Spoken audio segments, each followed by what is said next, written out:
Brad. Ang basura mo? Okay, dyan mo naman na yun sa tabi, boss. Sige.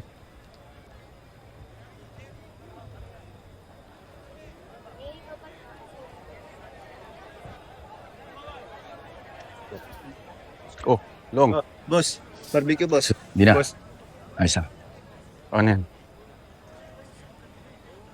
May balita na ba tungkol sa pumatay kay Ma'am Tonet? Saan sila tatago? Ay, wala pa rin eh. Talagang mailap yung grupo na yun. Mga demonyo yung mga yun.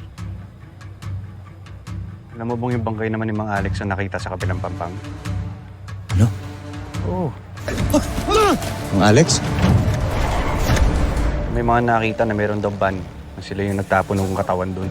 Yun yung pupunteriyahin namin ngayon. Ano, sama ka? Kailangan kong bantayan si Elsie.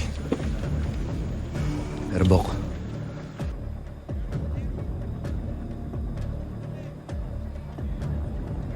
sa oras na malaman niyo kung saan sila pupunta, sabihin mo agad ako, ha?